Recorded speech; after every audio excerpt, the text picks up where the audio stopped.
అదే RTV app వార్తల్ని క్షణాల్లో చదివే అవకాశం ఉంటుంది. ఒక న్యూస్ పేపర్, ఒక టెలివిజన్ ఛానల్ మీ చేతుల్లో ఎప్పుడూ ఉంటాయి. మొన్న 20వ తేదీన జరిగినటువంటి దుబ్బాక నియోజకవర్గంలో పక్కనే ఉన్నటువంటి కాజీపూర్ గ్రామంలో సమాజ బహిష్కరణ అతి ఘోరమైన చర్యగా తెలంగాణ ముద్రా జేఏసీ ఖండిస్తుంది. స్వాతంత్ర్యం వచ్చి దాదాపు 75 సంవత్సరాలు కావస్తున్నప్పటికీ కూడా కొన్ని ప్రాంతాల్లో కుల వివక్షగా, కొన్ని ప్రాంతాల్లో సమాజ బహిష్కరణ ఈ రకంగా జరగడము సిగ్గుచేటని చెప్పేసి తెలంగాణ ముద్రా జేఏసీ ఖండిస్తూ ఉంది. గత 30 సంవత్సరాలుగా సమాజ బహిష్కరణకు గురవుతున్నటువంటి కాజీపూర్ గ్రామంలో ఉన్నటువంటి 30 కుటుంబాలు వారి వేదన ఆవేదన వర్ణాతీతమైనప్పటికీ అక్కడ ఉన్నటువంటి ఏ రాజకీయ నాయకుడు కానీ, ఏ సమాజ సేవకుడు కానీ స్పందించకుండా కాలయాపన చేయడం జరిగింది. ఇన్ని సంవత్సరాలుగా వారిలో వారే ముదిరాలందరూ నివసించడానికి, బ్రతకడానికి పక్క గ్రామంలో వెళ్ళినప్పటికీ కూడా అక్కడ కూడా బహిష్కరణ కార్యక్రమం చేపట్టినప్పుడు ఎటులేని దిక్కు తోచక, ఎవరిని ఆదరణ లభించక జిల్లాల వారీగా వాళ్ళు మరి బతుకుదెర కొరకు ప్రయాణం అయ్యి తర్వాత దినదినము వారి యొక్క పిల్లలు కొద్దిగా జ్ఞానోదయం అయ్యి మన ఊరికి మనం వెళ్దాం, మన ప్రాంతంలో మనం నివసిద్దాం, మన భూములను కాపాడుకుందాం, మా వృత్తిపరంగా ఉన్నటువంటి చెరువులను కాపాడుకుందాం, ఆ హక్కును మనం పొందుదామని చెప్పి భావనతోని మళ్ళీ కొన్ని సంవత్సరాల తర్వాత మా ముదిరాజు యొక్క మిత్రులు, సోదరులు, సోదరిమణులందరూ కూడా ఆ ఊరికి వచ్చిన తర్వాత మళ్ళీ అదే వివక్షకు కృషి చేయడానికై ప్రయత్నిస్తున్నటువంటి అక్కడ నాయకులే కానివ్వండి, మిగతా వర్గాలు కానివ్వండి, మేము ఏ వర్గానికి వ్యతిరేకం కాదు. మేము అన్ని వర్గాలను ముదిరాలు ప్రేమాభిమానులు వారిపై ఎల్లప్పుడూ ఉంటాయని చెప్పేసి కూడా అందరికీ తెలుసు. ముదిరాలు అంటే ప్రేమకు ప్రతిరూపం. అయినా మొన్న ఈ మధ్యలో జరిగినటువంటి మరి సేమ్ అదే పరిస్థితి 30 సంవత్సరాలు ఏదో జరిగిందో అదే పునరావృతం కాకుండా అనుకున్నారో అదే మళ్ళీ రిపీట్ కావడం,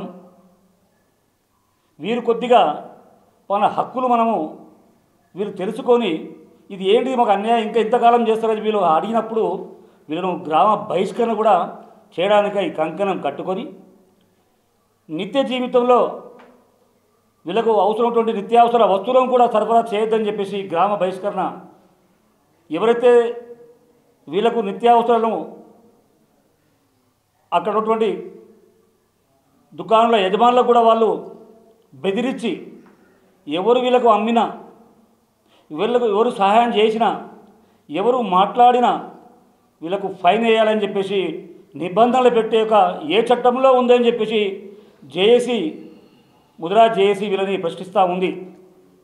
అయినా సామరస్యంతో వీరు ఓపిక పట్టి చట్ట ప్రకారంగానే మనం ఎదుర్కోవాలని చెప్పేసి అహింసా పద్ధతిలో కాకుండా, హింసా పద్ధతిలో కాకుండా, ఏ పద్ధతిలో కాకుండా కూడా కొంతమంది మా ముదిరాజు నాయకులు, జిల్లాలో ఉన్నటువంటి మా జంగిడి శ్రీనివాస్ గారు, మా శ్రీనివాస్ గారు, సిద్దిపేట జిల్లా చైర్మన్ గారు వీళ్ళ నాయకత్వంలో కొంతమందికి పోయి వారి పరామర్శించి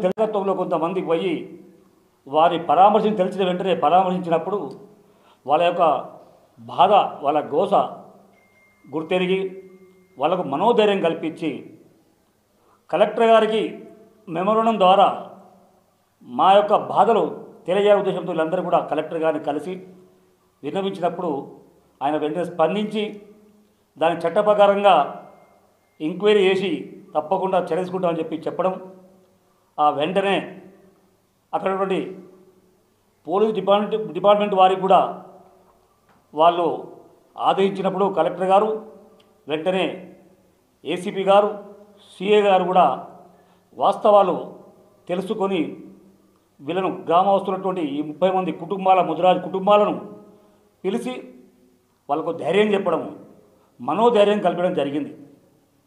ఈ ఒక 2-3 రోజుల్లో కూడా మేము కూర్చుని మాట్లాడుకుంటామని చెప్పేసి కూడా ఆ వర్గాల వారు, ఆ గ్రామంలో పడుతున్నటువంటి పెత్తనం చాయిస్తారో పెత్తందారి వ్యవస్థ ఉందో వారు ఒక 4-5 రోజుల లోపల మేము అందరం కూడా కూర్చుని మాట్లాడుకుంటాము, మా సమస్యను పరిష్కారం చేస్తాము, ఇక ముందు అటువంటి కాదు అనే ఒక భావనతో కూడా వాళ్ళకు ఒక 4-5 రోజులుగా వాళ్ళకు పండుగల ఈ హాలిడేస్ రావడము, సాటర్డే సండే పండుగలు రావడం కాబట్టి కాలయాపన కావడం జరిగింది.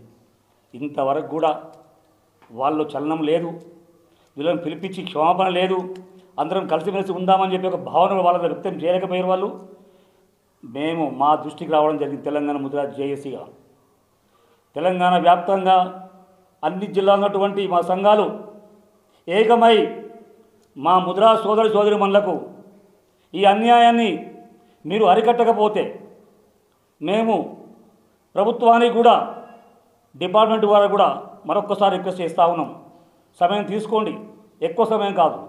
గ్రామ బహిష్కరణ అనేది చట్ట ప్రకారంగా నేరం. దీని ఏ శిక్ష ఉందో మీకు తెలుసు, అయినా కాలయాపన చేసి వారం రోజుల నుంచి ఇంకా జరుగుతూ ఉంది. దయచేసి మరి ఏసీబీ అసిస్టెంట్ కమిషనర్ గారికి, సిఐ గారికి, పెద్దలకు, కలెక్టర్ గారికి, ఆర్డీఓ గారికి, వీరందరికీ కూడా మరొక్కసారి ఈ యొక్క వేదిక ద్వారా, ఈ యొక్క మీడియా ద్వారా మీ దృష్టికి తేవడం జరుగుతుంది. మేము ఇవాళ గ్రామానికి వెళ్ళాలని అనుకున్నాం, కానీ ఎలక్షన్ కోడ్ కాబట్టి ఆ చట్టం మాకు తెలుసు కాబట్టి మేము పోయినట్టయితే అక్కడ మరొకసారి ఒక వేరే రకంగా తెరలేపుతారని చెప్పేసి కూడా మేము పోక ఇవాళ మీడియా ద్వారా మీ దృష్టికి తెస్తూ ఉన్నాము. గౌరవ పెద్దలకు, గౌరవ ఈ యొక్క పోలీస్ డిపార్ట్మెంట్ వారికి, కలెక్టర్ గారికి కూడా తెలియజేస్తూ ఉన్నాము. దయచేసి ఇకనైనా వెంటనే జరిగినటువంటి సంఘటనపై మీరు స్పందించి వారిపై చట్టరీత్యా యాక్షన్ తీసుకోవాలని చెప్పేసి కోరుతూ ఉన్నాము. మేము ఒక వారం 10 రోజులు ఈ విషయము చర్య చేపట్టినట్టయితే సంబంధించినటువంటి హోంమంత్రిగా వ్యవహారం చేసినటువంటి ముఖ్యమంత్రి గారు రేవంత్ రెడ్డి గారి దృష్టి తీసుకెళ్తాం. జిల్లా మంత్రిగా ఉన్నటువంటి ఇన్ఛార్జ్ మంత్రిగా ఉన్నటువంటి ఆ మంత్రి గారి దృష్టి తీసుకెళ్తాము.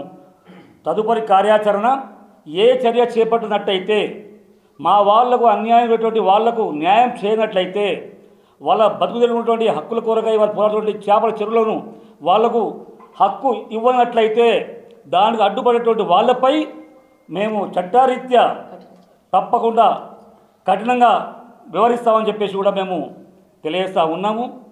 దయచేసి ఇప్పటికైనా కలెక్టర్ గారు, డిపార్ట్మెంట్ ఎస్పీ కానీ, ఏసీపీ గారు, లోకల్ ఏసీపీ గారు, లోకల్ సిఐ గారు కూడా వెంటనే దయచేసి మీరు స్పందించాలని చెప్పేసి మిమ్మల్ని మరొక్కసారి తెలంగాణ ముదిరాజు జేఏసీ కోరుతూ ఉంది.